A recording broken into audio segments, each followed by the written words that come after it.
Bienvenue sur le balado Cœur d'enfant, un univers où chaque instant est une opportunité d'éveiller notre conscience et où la magie de la spontanéité nous mène à reconnecter à notre essence la plus pure, notre cœur d'enfant. Bonne écoute! OK, let's do this! Allô tout le monde! Allô! Bienvenue à mon tout premier épisode de mon balado Cœur d'enfant. On dirait que je suis comme toute fébrile de le dire officiellement parce que ça fait tellement longtemps que c'est juste là dans ma tête puis que c'est un projet qui mijote, puis ça m'a pris quand même du temps avant de faire le setup puis vraiment ouvrir le micro puis le faire. Parce que on dirait qu'il y a toujours, tu sais, un petit syndrome d'imposteur quand on... Ben, en tout cas, pour moi, je parle pour moi, quand on commence des grands projets comme ça, tu sais, la voix qui dit comme « OK, mais t'es qui pour faire ça, toi, comme te partir un autre balado, tu sais, y en a-tu comme trop? » On dirait que c'était ça qui montait, tu sais, y en a-tu comme trop? Y en a-tu déjà? Est-ce que les gens vont t'écouter, tu sais, tout ça, mais... J'ai vraiment réalisé que ce projet-là, j'ai envie de le faire pour moi. D'honorer cette idée-là que j'ai eue au départ, puis d'aller jusqu'au bout. D'aller jusqu'au bout puis de le faire. Donc, je suis vraiment, vraiment excitée. Que c'est vrai, là, c'est vrai, puis ça commence. 5, 6, 7 et 8. Ben ouais, Maman Lumière se part un balado. Puis, je suis qui un peu pour ceux qui me connaissent pas? Maman Lumière, c'est qui? Je m'appelle Laurence. J'ai 2 enfants. Une petite fille qui vient d'avoir 2 ans et demi, puis mon bébé, mon petit garçon, qui vient d'avoir 8 mois. Bientôt 9 mois, en fait, là, ça va tellement vite. Donc ma fille, Zipporah, puis mon garçon, Jack. La maternité puis la parentalité, c'est tellement au centre de ma vie, c'est tellement... ça m'a révélé tellement de choses, puis dont ma mission de vie. Donc, j'ai décidé d'aller me former, puis je suis maintenant coach en parentalité consciente. J'ai été suivre une formation il y a maintenant presque 2 ans, parce que ça va faire 1 an bientôt que je suis certifiée. Mais c'était juste après ma certification, c'était mon congé de maternité, la naissance de mon garçon, puis je vais vous en parler un petit peu plus plus tard. Mais c'est ça fait comme 1 an que, tu sais, j'ai comme le titre de coach en parentalité consciente, mais que je me suis pas lancée officiellement, tu sais, à offrir mes services, puis à avoir des clientes, tu sais, puis à apporter... à commencer mon accompagnement. Puis, je trouve que c'est une belle façon de commencer puis de me lancer dans cet univers-là avec mon podcast. Puis, je suis quelqu'un qui a toujours, depuis que je suis toute petite, été passionnée par la psychologie, le développement personnel, la spiritualité, la connexion humaine. J'aime tellement les gens, je trouve que tout le monde est beau. L'enfance, la maternité, même avant d'être maman, je voyais une femme enceinte dans la rue, tu sais, à l'épicerie, puis il y avait quelque chose en moi. Oh, c'est vraiment la plus belle chose au monde, une femme enceinte. Puis c'est ça, maintenant, la parentalité consciente, ça l'a changé ma vie. Puis quand j'ai su que ça existait, j'ai fait « Oh mon Dieu! » C'est comme si c'était des mots... Il y avait enfin des mots sur mes ressentis que je ressens depuis que je suis toute petite. Puis que là, OK, ça existe pour vrai, comme je peux faire ça de ma vie. Guider les parents, tu sais, à être... c'est ça, pour ceux qui savent pas c'est quoi la parentalité consciente, puis c'est qu'est-ce que ça fait un coach en parentalité consciente, mais ça l'accompagne les parents dans les défis de leur parentalité. aux définitions très, très larges, mais je vais vous faire un épisode là-dessus, vraiment sur l'introduction de la parentalité consciente, c'est quoi. Mais ouais, c'est tellement quelque chose qui m'a habité et qui va m'habiter toute ma vie maintenant que je suis maman. Qui est beaucoup aussi centré sur l'introspection. Puis c'est une médecine que j'ai toujours utilisée beaucoup puis qui me fait beaucoup de bien, que je trouve qui est tellement, tellement puissante. Donc, j'ai envie, c'est ça, de vous amener un peu avec moi dans cette route-là, tu sais, que j'ai empruntée pour arriver jusqu'ici, tu sais, à créer ce balado-là. Puis, voilà. Alors, c'est ça, ben pour vous parler un peu de mon parcours, j'ai grandi dans une famille de 6. Mes parents ont eu 4 enfants. Donc, j'ai 3 grands frères. Ils ont eu 3 garçons en 3 ans, puis ils m'ont vu un petit peu plus tard. Donc, je suis la plus jeune. Puis, j'ai tellement aimé grandir dans une grande famille. Puis, je pense que c'est ça aussi qui m'a donné cette passion-là d'être donc bien émerveillée par le concept de la famille. Je regardais toujours mes frères puis mes parents, puis je disais « Oh mon Dieu, on vient toutes des 2 mêmes personnes, puis on est tellement différents l'un et l'autre. » Ça m'a toujours fascinée. Donc, ça remonte à il y a vraiment longtemps. Puis j'ai toujours eu ce besoin-là à l'intérieur de moi de prendre soin des plus jeunes, tu sais, des bébés, m'occuper des bébés, toujours eu une grande passion pour le monde de l'enfance.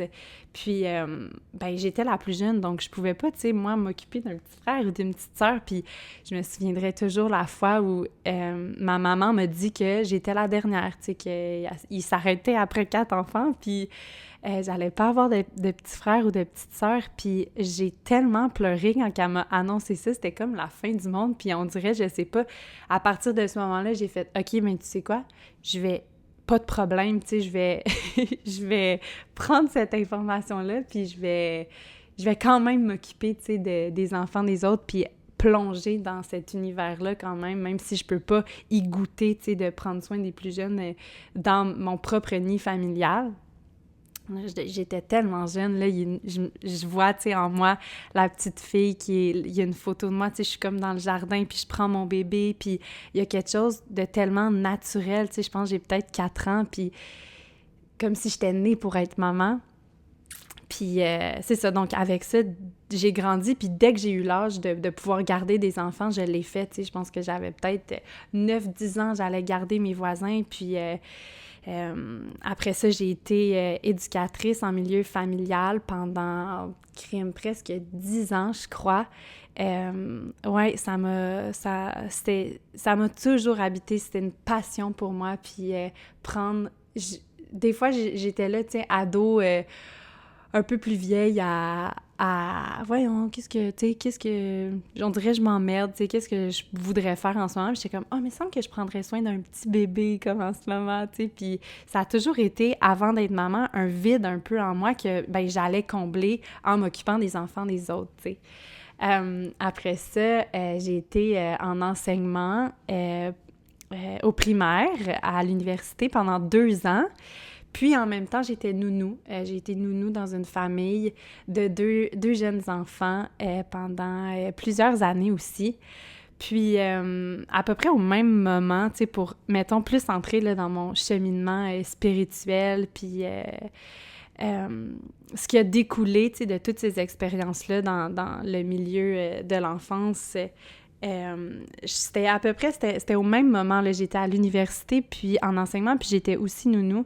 Puis là, il y a eu la pandémie, puis je suis certaine que c'est un moment aussi pour plein d'autres personnes que ça a été peut-être un grand moment d'éveil spirituel, puis de réalisation, de prise de conscience, parce que des fois, je regarde en arrière, puis je suis comme, OK, on a vécu ça, là, nous, c'est quand même assez impressionnant.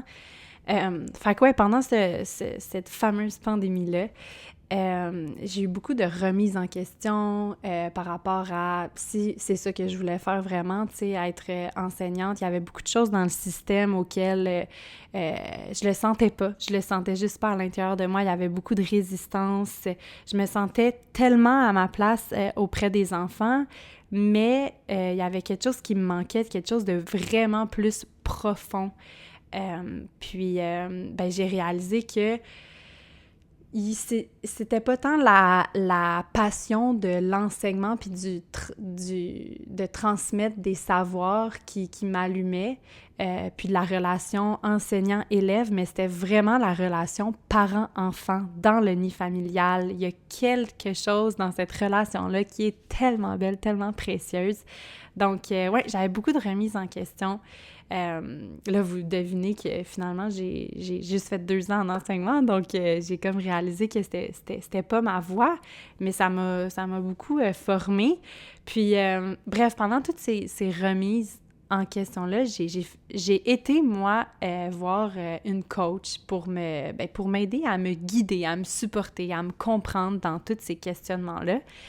Puis, ça m'a tellement aidé, puis c'est comme là la première fois que j'ai goûté, tu sais, au pouvoir du coaching, puis je me rappellerai toujours, puis c'est spécial parce que j'ai pas fait le lien tout de suite, mais par après, quand moi, je suis devenue coach moi-même, je me souviens, on était comme nous deux face à face dans nos chaises respectives, puis là, elle me dit « Oh mon Dieu, mais Laurence, je viens d'avoir une vision, là, comme je te vois tellement faire ça, je te vois tellement à ma place dans ma chaise en ce moment, comme il y a quelque chose en toi qui est naturel, tu sais, dans la façon de t'exprimer, de prendre soin de toi, de réaliser qu'est-ce qui se passe à l'intérieur de toi. » Fait que ouais, ça me fait du bien, tu sais, maintenant de constater ça, puis de faire comme, OK, tu sais, je suis à ma place, tu sais, parce qu'on peut souvent se remettre en question, puis en tout cas, moi, la première, mais ouais, ça me ramène beaucoup à connecter à ma mission de vie, tu sais, puis à les raisons pour lesquelles je l'ai fait, tu sais, je le fais pour le bien-être collectif, mais surtout parce que ça me fait un grand bien à moi de me guérir à travers ce cheminement-là incroyable. Puis, fait que ça, c'est ça, c'était comme tout en 2020, puis j'ai été aussi à ma première retraite de femme avec ma maman. Puis c'est là que j'ai eu comme mon premier gros éveil spirituel, là, que je l'ai vraiment senti en moi. Tu sais, je pense que c'est un cheminement qui se fait à long terme. Tu sais, il y a plein d'événements dans nos vies qui nous mènent à faire différentes prises de conscience. Mais pour moi, je sais pas si vous pouvez vous poser la question aussi en m'écoutant comme hey, est-ce qu'il y a eu un moment dans ma vie que il y a comme eu un déclic, puis il y a quelque chose qui m'a complètement transformée, tu sais, un moment précis. Ben moi, c'était à cette retraite de femme-là. Puis ça m'a ouvert les yeux sur tellement de choses. Puis après ça, je suis tombée enceinte de ma fille en janvier 2021, mon premier bébé. Puis je vous dirais que c'est vraiment là que je suis vraiment allée à la rencontre de moi-même. Puis c'est suite à ça, ça a vraiment été le déclencheur de mes plus grands projets, de mes plus grandes réalisations. Puis ça m'a complètement ouvert les yeux sur le monde de la parentalité, puis ça m'a permis vraiment de plonger directement dans ma plus grande passion, la parentalité, la maternité. Puis c'est comme si, avant, tu sais, quand j'étais en enseignement, puis je faisais toutes ces réalisations-là sur « Wow, ça me fascine », tu sais, la relation parent-enfant, je trouvais aussi qu'il y avait beaucoup de... Quand j'étais éducatrice en garderie aussi, il y avait comme... quelque chose que j'étais témoin dans la relation que les parents avaient avec leur enfant qui... J'étais pas maman, tu sais, fait que c'est comme si j'avais pas mon mot à dire, mais il y avait quelque chose dans moi que, je comprends pas pourquoi. Il y a beaucoup de parents qui parlent d'une X façon de la parentalité, mais j'ai envie de changer le monde, j'ai envie de changer cette vision-là, j'ai envie de partager un message qui est plus grand que moi et que moi-même, je ne comprends même pas. Puis je me sentais un peu imposteur, tu sais, je suis qui pour dire ça quand que, ben moi-même, je l'ai jamais expérimenté, puis j'ai jamais été maman, je suis pas parent, je comprends pas cette réalité-là, tu sais, parce que je la vis pas quotidiennement, ça m'a pas transformée de l'intérieur, tu sais, en portant la vie aussi. Puis là, ben quand j'ai eu ma fille, ça a été comme, OK, là, tu peux. Tu sais, c'est comme si tout s'était effondré, mes doutes, le feeling, tu sais, de syndrome d'imposteur, de pas avoir ma place, puis de pas pouvoir faire ça dans la vie, c'est comme, c'est elle qui m'a donné ce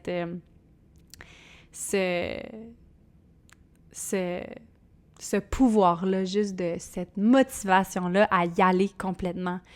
Puis j'ai aussi découvert le monde de l'enfantement, reconnecté à un don tellement spécial que les femmes ont quand on enfante nos enfants.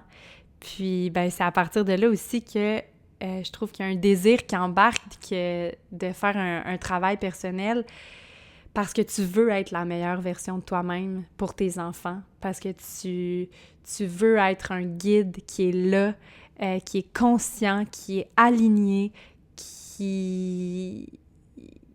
tu veux toujours être la meilleure version de toi-même pour tes enfants. C'est le plus beau cadeau que tu peux leur offrir. Puis ben c'est toutes ces réalisations-là qui m'ont menée vers la parentalité consciente. Puis ben c'est ça qui m'ont menée vers Maman Lumière, en fait. Puis pour vous parler, tu sais, un peu de Maman Lumière puis de comment tout ça s'est créé. Ben, au début, en fait, Maman Lumière, là, je fais référence à ma page Instagram parce que c'est vraiment là que j'ai commencé à créer une communauté avec toutes les belles personnes qui sont là, puis probablement celles qui m'écoutent aussi, ceux et celles qui m'écoutent. Puis, ben, au début, cette page-là, Maman Lumière, ça s'appelait The Bibi's Family. Fait que les bibis, vous allez m'entendre souvent parler de Bibi. Bibi, c'est mon amoureux, mon meilleur ami, mon amoureux, mon complice, mon partenaire. Puis les deux, mutuellement, on s'appelle Bibi. Fait que c'est comme un peu devenu un nom commun que les gens nous appellent les bibis. Fait que on avait commencé des vlogs, les bibis, sur YouTube. Puis on s'était dit, go, on se part une page Instagram. Puis le but de cette page-là, de Bibi's Family, c'était vraiment pour documenter notre expérience en tant que première fois parent. Puis en tant que jeunes parents aussi, parce que je pense que quand on est des jeunes parents, tu sais, on n'a pas les mêmes défis, on n'a pas la même réalité, tu sais. Moi, je suis devenue maman à 23 ans, puis Bibi avait 26. Fait que, tu sais, on était les premiers dans les deux nos familles, les premiers dans notre cercle d'amis. Fait que c'était comme, wow, là, c'était la grande nouvelle. Lolo est enceinte, c'est comme, ça va changer nos vies. Puis il y avait quelque chose qu'on avait envie de partager, tu sais, avec les gens. Finalement, ça a pas resté de Bibi's Family longtemps parce qu'on dirait il y a quelque chose qui me bloquait. Je trouvais ça un peu trop vague. Puis finalement, ben, quand je suis tombée en amour avec la philosophie de la parentalité consciente, puis de la naissance, tu sais, tout le monde de la naissance pendant ma grossesse, j'ai comme commencé sur cette page-là à parler de plus en plus de ce sujet-là. Après ça, j'ai eu ma fille, puis là, j'ai partagé beaucoup sur la naissance physiologique de ma fille, sur la maternité, sur mes défis à moi. Fait que c'était beaucoup plus centré sur mes défis de maman que sur la famille, la parentalité, le couple, tu sais. Donc, je me cherchais comme un nouveau nom pour la page qui avait un nouveau but, tu sais, une nouvelle intention, qui était comme un peu ma nouvelle mission. Puis j'avais comme fait une story Instagram avec une petite boîte d'idées, là, de suggestions, puis là, je veux changer le nom de la page, avez-vous des idées, blablabla. Finalement, c'est ma belle-mère qui a écrit « Maman Lumière ». Ah, mon Dieu, il y a quelque chose de tellement fort en moi à ce moment-là qui a dit « Oui, oui, oui, oui, oui, c'est ça le nouveau nom ». tu sais, quand tu vois quelque chose, puis il y a une certitude absolue, instantanée, ça a vraiment été ça, Maman Lumière, pour moi, puis sans trop y réfléchir, tu sais, j'étais pas rentrée comme tout de suite dans « pourquoi Maman Lumière, la la la », puis là, c'est comme, tous ces questionnements-là sont venus par après. Je savais juste que c'était ça, le nouveau nom de la page. Puis c'est drôle maintenant parce que Maman Lumière, c'est comme un peu devenu un pseudonyme, tu sais, puis c'est comme si c'était moi, Maman Lumière, tu sais, des fois, les gens, on dirait que je suis comme gênée de dire ça, mais on dirait que j'ai l'élan de vous le partager. Ça m'est arrivé comme peut-être 3 ou 4 fois de me faire reconnaître par des inconnus, tu sais. Je me souviens, la première fois, c'était au Starbucks, au service à l'auto, puis celle qui nous donne allô, d'ailleurs, si cette personne m'écoute. Mais juste de se faire reconnaître comme « Oh mon Dieu, c'est-tu toi, Maman Lumière? J'aime tellement tes vidéos! » Oh mon Dieu, ce moment-là, ça a comme... Ah, c'est tellement quelque chose qui était spécial qui a fait « OK, je... » Tu sais, quand on est derrière un écran, on n'a pas nécessairement l'impression d'aider des vrais gens, mais après, il y a des gens qui te croisent dans la rue. L'autre fois, c'était à la bibliothèque de mon nouveau quartier. Il y a quelqu'un qui vient me voir, « C'est-tu toi, Maman Lumière? » Je suis comme, « Oh mon Dieu, oui, c'est moi, mais non, c'est pas moi, mais oui, c'est moi, mais... » Il y a comme quelque chose de super beau puis super vulnérabilisant, tu sais, de comme, « Wow, c'est... » On a vraiment un impact, tu sais, sur notre communauté puis sur les gens derrière l'écran qui nous écoutent, puis je trouve ça magnifique, je trouve ça tellement magnifique. Alors bref, petite parenthèse pour finalement, vous dire que c'est drôle parce que c'est comme si c'était moi, mais c'est ça, c'est pour moi, c'est comme si le mot « lumière » connectait à plein de choses. Puis en 2022, j'ai commis une passe que je faisais comme beaucoup de TikTok. Puis j'avais fait une vidéo qui disait comme qu'est-ce que ça représentait pour moi un peu ce nom-là, tu sais, pourquoi Maman Lumière, suite à toutes mes réflexions que j'avais eues. Puis, tu sais, la lumière, pour moi, c'est quelque chose de tellement puissant qui relie beaucoup d'aspects. Puis que c'est un beau mot, tu sais, la lumière, pour imager mes intentions derrière la page, ma mission de vie, tu sais, que la lumière du soleil, tu sais, la lumière dans la vie, qu'on se nourrit, tu sais, de la lumière, puis ça permet à tout de fleurir, tu sais, la nature se nourrit de la lumière, après la nuit, ben le soleil va toujours continuer de se lever pour faire briller sa lumière jusqu'à nous. Puis je veux, un peu dans ce même sens-là, tu sais, inspirer les gens à choisir la lumière quotidiennement, à voir leur lumière en eux. Puis, fait que c'est pour ça que ça avait résonné tout de suite en moi, le mot « lumière ». Puis, c'est comme aussi, un peu en même temps, mon alter ego, tu sais, c'est comme la partie de moi qui représente, puis qui embody à 1000% ma passion pour la parentalité, pour la maternité, pour ma joie de vivre, parce que je suis pas toujours dans la lumière comme n'importe quel autre être humain. Fait que c'est comme un peu cette partie-là de moi, cet alter ego-là, que cette personne-là, elle porte ça tellement naturellement en elle. Puis, puis... Ben c'est ça, c'est intéressant parce que en préparant, tu sais, cet épisode-là, puis en me penchant encore plus sur la question « Pourquoi Maman Lumière? », mais j'ai aussi réalisé 2 autres choses pour moi. Puis la première chose, c'est que je vois Maman Lumière comme un alter ego, mais aussi un peu comme mon higher self, tu sais. C'est comme si quand je suis pas toujours dans ma lumière, comme je l'ai dit, puis ben quand ça va pas, quand je croise des défis dans ma parentalité, je me dis... Qu'est-ce que Maman Lumière ferait? Qu'est-ce que Maman Lumière viendrait mettre en lumière en ce moment dans ma vie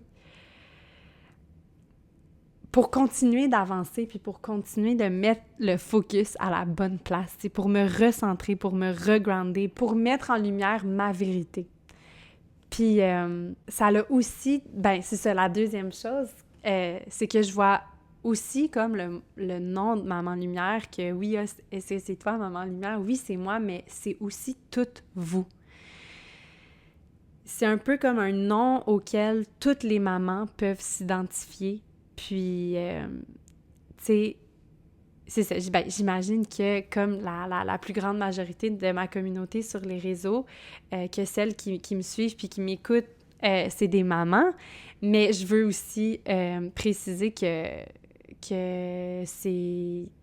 Ben, les papas et tous les êtres humains sont les bienvenus parce que, je le répète, puis je vais toujours continuer de le répéter, la parentalité consciente, c'est pas seulement pour les parents, c'est pour tous ceux qui ont déjà été enfants. Donc, c'est pour tout le monde. C'est pour tout le monde. Puis, ben c'est ça, c'est comme un nom que c'est sur le maman auquel les mamans peuvent s'identifier, mais ouais, j'ai envie que, pour moi, ce nom-là, ben, il nous connecte ensemble. Il nous, en tant que femme, en tant que maman, en tant qu'être humain. Puis, ouais, j'ai envie de vous dire merci d'être là, puis que la lumière, pour moi, c'est ma lumière que je décide de vous partager, mais c'est aussi la lumière que je reçois de vous, puis que j'ai envie qu'on nourrisse cette grande lumière-là ensemble. Puis, Cœur d'enfant, le titre de mon podcast maintenant, tu sais, pourquoi Cœur d'enfant? Puis là, je rentre comme full dans les détails puis c'est peut-être un peu du coq à l'âne, mon affaire, mais je trouve ça important de comme vous amener avec moi dans tout ce processus-là, puis de vous dire tout ça parce que j'ai envie que vous faisiez partie de ce processus de création, puis que vous puissiez vraiment rentrer dans mon univers, dans mon histoire, puis dans le chemin, justement, qui m'a mené à lancer mon balado. Donc, c'est ça, là, on plonge dans Cœur d'enfant. La première fois que j'ai pensé au podcast, je suis retournée dans mes archives de mes stories Instagram, puis c'était le 6 octobre 2022. Ça a comme commencé un peu que je trouvais que je parlais toujours trop dans mes Q&A ou que j'écrivais toujours trop de captions ou dans mes stories, ça finissait plus. Tu sais, quand je parlais, c'est comme j'ai toujours eu beaucoup de facilité pour parler, puis comme on dirait, une fois que je commence, j'ai trop de choses à dire, je veux dire plein d'affaires. Fait que là, ça a toujours été un de mes défis, tu sais, de mes difficultés à synthétiser, tu sais, même à l'école, là, synthétise, je suis comme je veux dire trop de choses.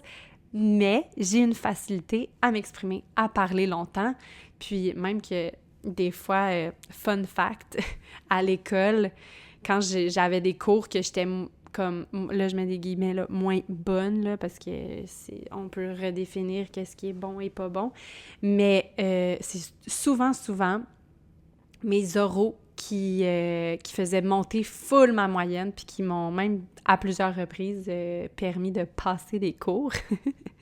Fait que je l'ai comme un peu commencé à le dire en joke, tu sais, comme « Ah, bon, désolée avec mon roman, j'écris tellement, je parle tellement trop, comme, on dirait que je m'excusais, tu sais, puis j'étais comme, je devrais me partir un podcast, tu sais, pour parler aussi longtemps que je veux. » Puis, à ce moment-là aussi, Bibi, mon amoureux, pour ceux qui n'ont pas encore compris, Bibi, c'est mon amoureux.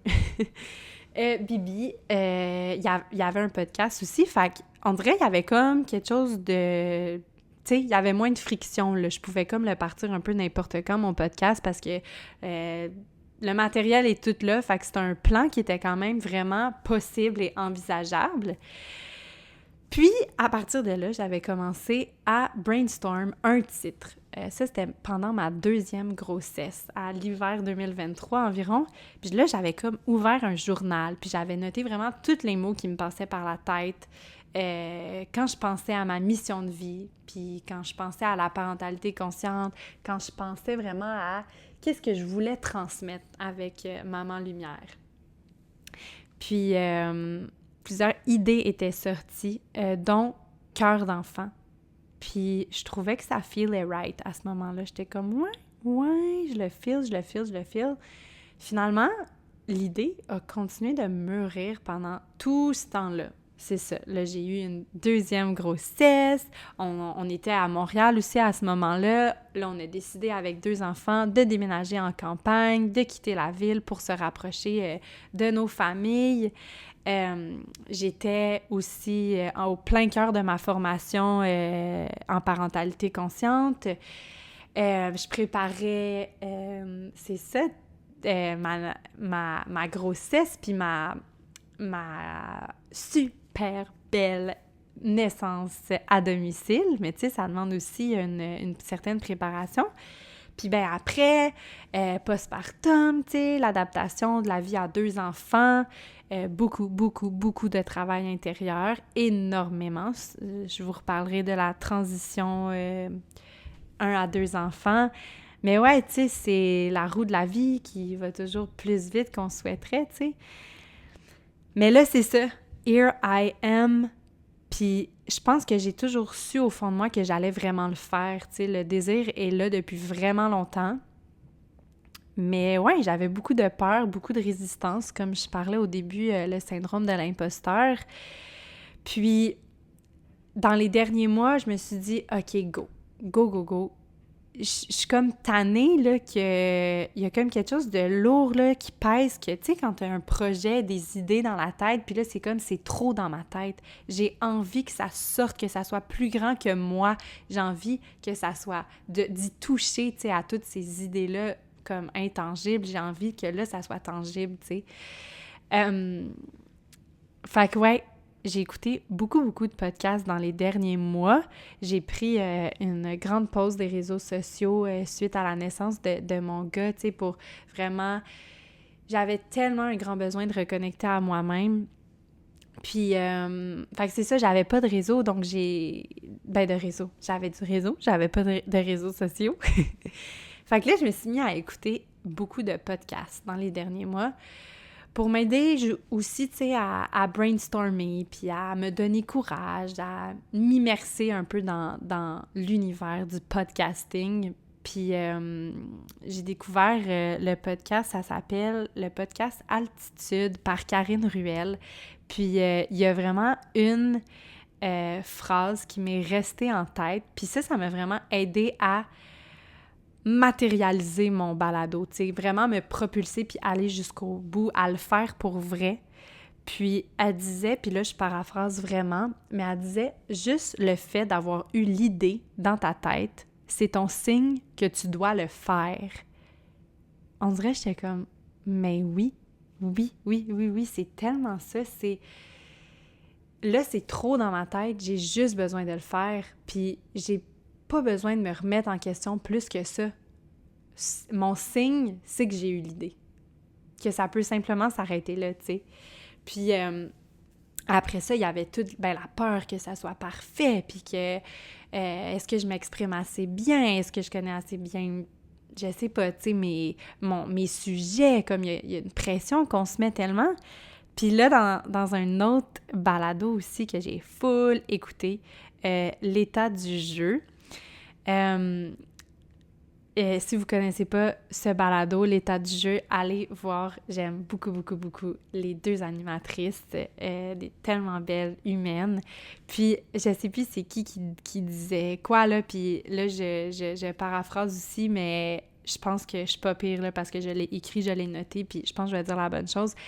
Mais dans un des... Je sais plus c'est quel épisode, mais dans un des podcasts, ça disait « Start ugly, start small ». Puis là, il y a quelqu'un qui dit, une des 2 filles, « Je pense qu'il faut que tu le regardes à l'envers. Je pense qu'il faut que tu le fasses et que ça va t'informer sur la manière dont tu dois le faire en cours de route. » Puis ça a tellement été bénéfique. D'ailleurs, merci beaucoup les filles en passant. Ça l'a tellement été bénéfique pour moi parce que ça m'a permis juste de tout flipper à l'envers puis d'être comme, OK, c'est vrai que... Puis souvent, dans la vie aussi, on fait ça, tu sais, on est comme, on se fait un plan, puis là, on veut exécuter notre plan. Mais des fois, c'est de juste le faire qui va nous confirmer la manière dont on doit vraiment le faire, puis qu'est-ce qu'on doit modifier par la suite, puis comment on doit s'adapter, tu sais. Ouais, fait que ça m'a vraiment... Ben, ça m'a confirmé que c'est pas en le faisant pas que je vais devenir meilleure, puis c'est pas en le faisant pas que je vais avancer.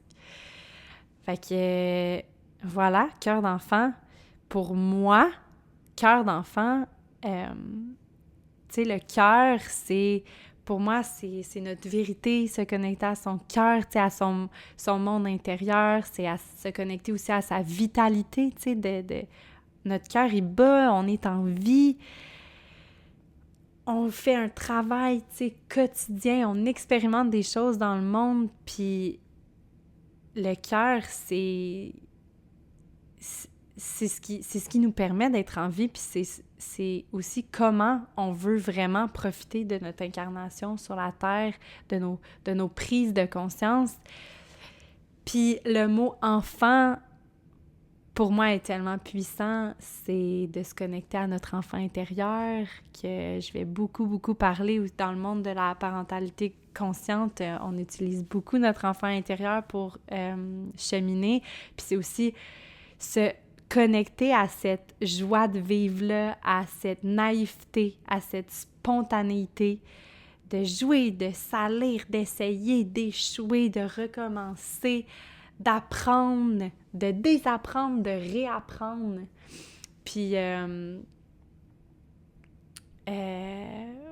je suis vraiment, vraiment, vraiment heureuse d'enfin vous présenter Cœur d'enfant parce que pour moi, c'est aussi un peu...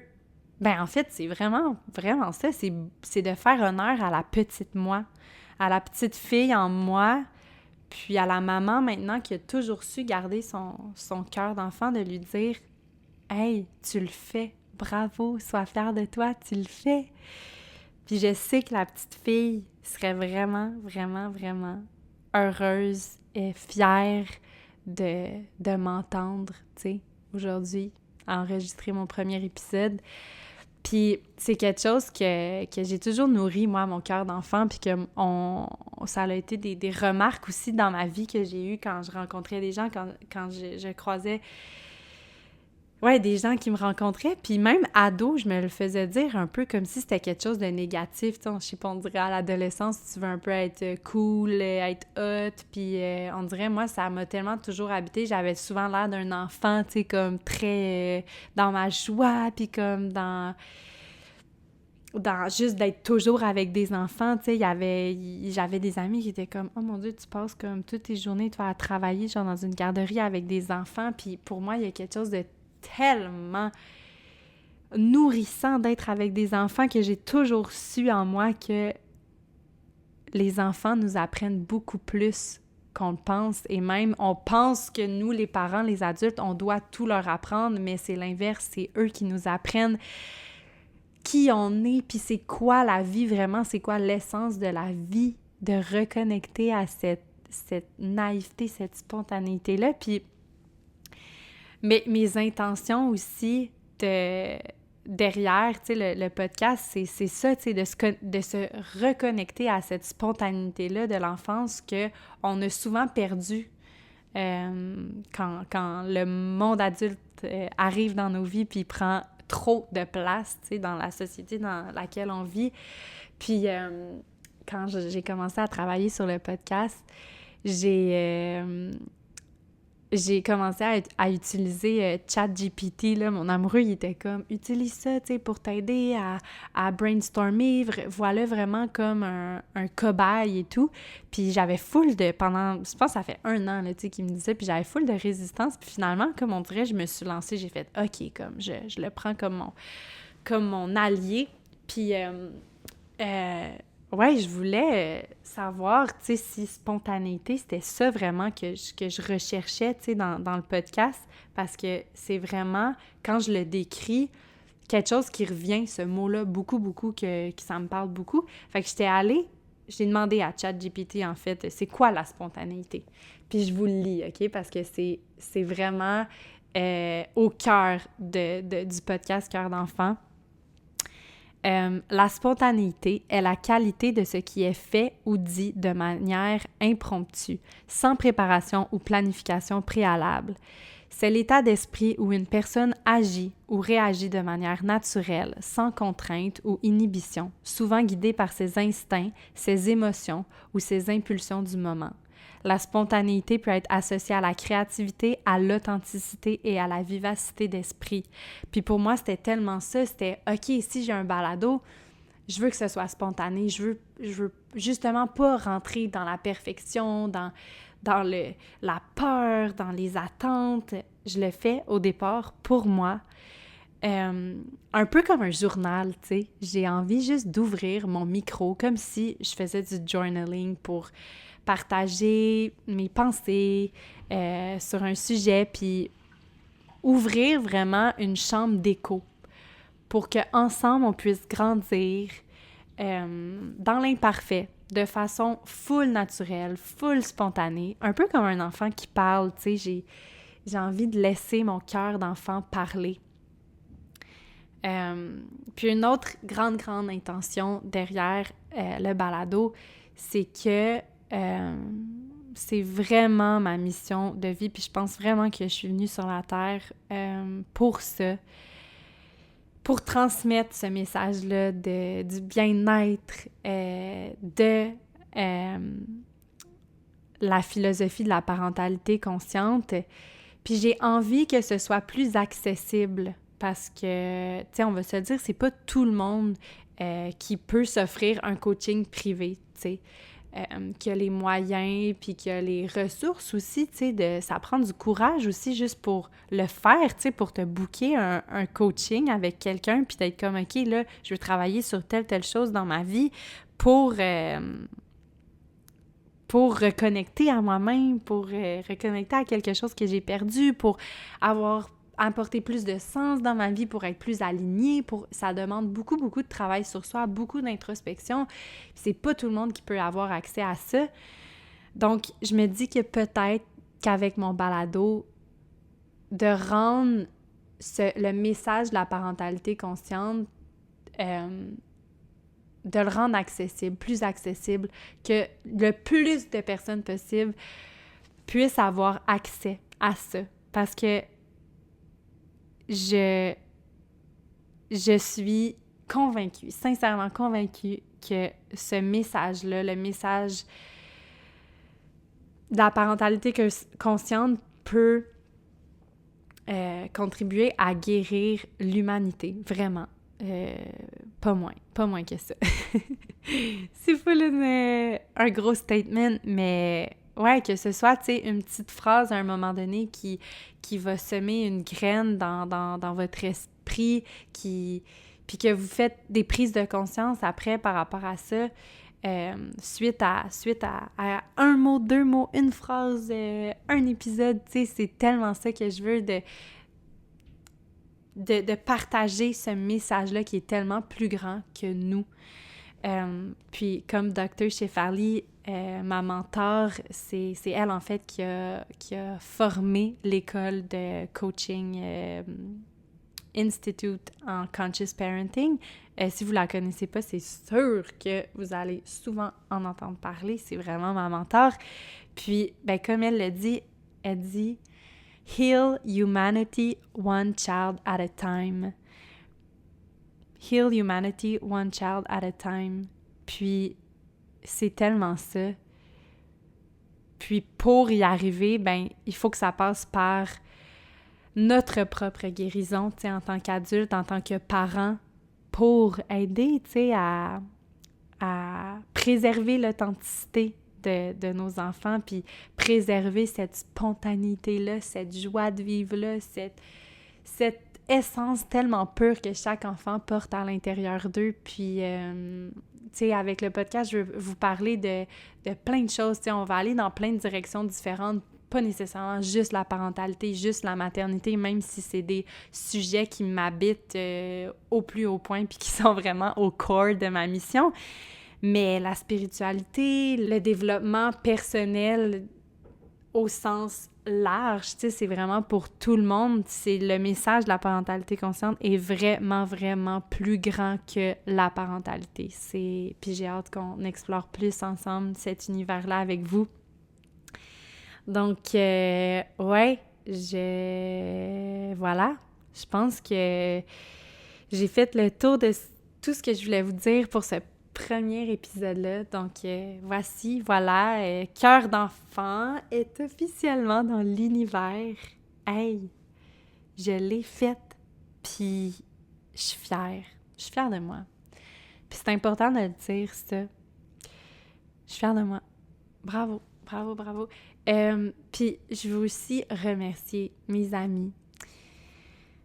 Remercier Bibi, mon amie Marie, Nomimi, Cam, Rosa, Béatrice aussi, ma coach qui m'a vraiment beaucoup aidée à faire beaucoup de pas vers l'avant avec ce projet-là, puis plein de prises de conscience que j'ai eues, ma maman, mes enfants, ma communauté, tous ceux et celles qui m'écoutent en ce moment, ceux qui sont ici puis qui décident de choisir de travailler sur eux-mêmes, tu sais, c'est beau, c'est tellement beau. Il faut se dire bravo, il faut être fier de nous.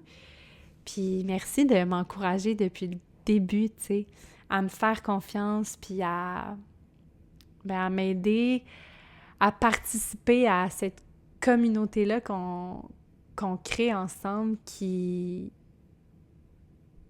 va vraiment, qui peut vraiment changer le monde.